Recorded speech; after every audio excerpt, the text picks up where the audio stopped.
Hello friends, मेरा नाम रिमझिम है। मैं पीटीसी चंदवारा की द्वितीय वर्ष की छात्रा हूँ। मेरा क्रमांक 116 है। आज का मेरा विषय है गणित का शिक्षण शास्त्र, जिसमें इकाई 4 से मेरा टॉपिक है भिन्न के विभिन्न अर्थ। आइए अब हम जानते हैं भिन्न के विभिन्न अर्थ के बारे में।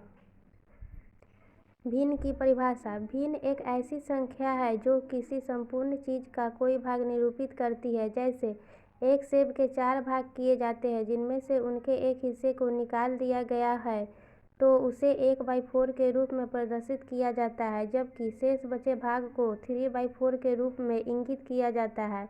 उदाहरण 4/9, 5/7, 3/8 आदि सभी भिन्न के उदाहरण हैं। भिन्न के विभिन्न अर्थ।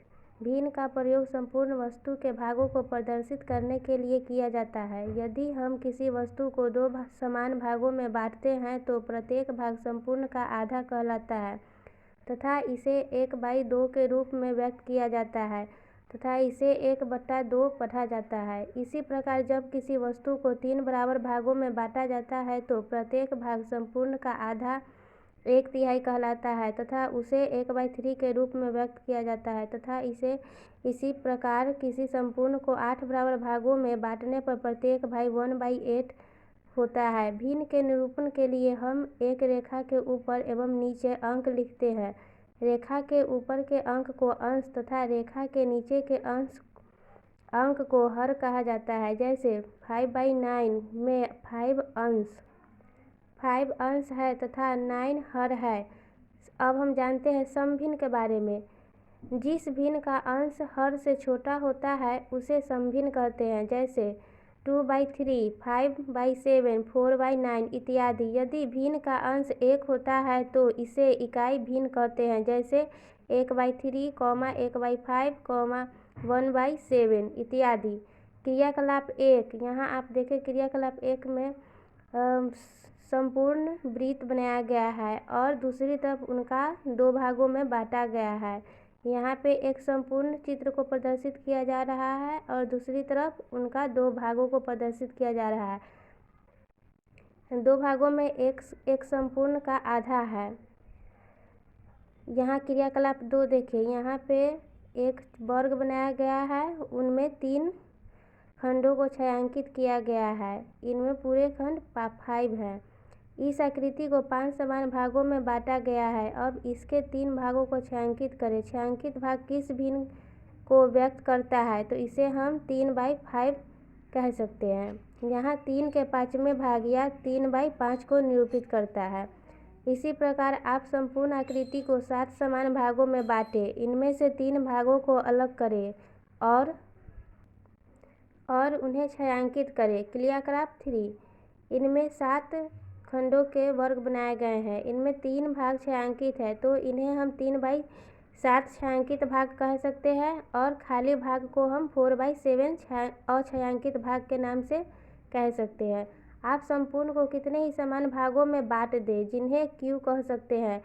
उनमें से कुछ जिन्हें P कह सकते हैं अलग कर दें। यह P/Q भिन्न को निरूपित करेगा। वस्तुओं के एक समूह के भाग के रूप में भिन्न। क्रियाकलाप दाईं ओर दिखाई गई गेंदों को गिनें। इस संग्रह को 2 समान भागों में बांटने के लिए बीच में बिंदुकीत रेखा खींचे। प्रत्येक भाग के गेंदों को गिनें। क्या प्रत्येक भाग में गेंदों की संख्या समान है? हाँ, प्रत्येक भाग में 3 गेंदें हैं। यहाँ प्रत्येक भाग वस्तुओं के समूह के आधे को निरूपित करता है। अतः 6 का आधा 3 है, अर्थात 6 का 1/2 के 2 = 3। इससे आपको आधे का ज्ञान हो जाएगा। इसी प्रकार हम और भी क्रियाकलाप कर सकते हैं। क्रियाकलाप 5। दाईं ओर दिखाई गई संग्रह के 1/3 को ज्ञात करने के लिए संग्रह को 3 समान भागों में बांटें और प्रत्येक में गेंदों की संख्या गिनें। इससे ज्ञात होता है कि 9 का 1/3 भाग 3 होता है। क्रियाकलाप 6। 8 गेंदों के संग्रह को इस प्रकार व्यवस्थित कीजिए कि संग्रह 4 समान भागों में बंट जाए। एक भाग क्या निरूपित करता है?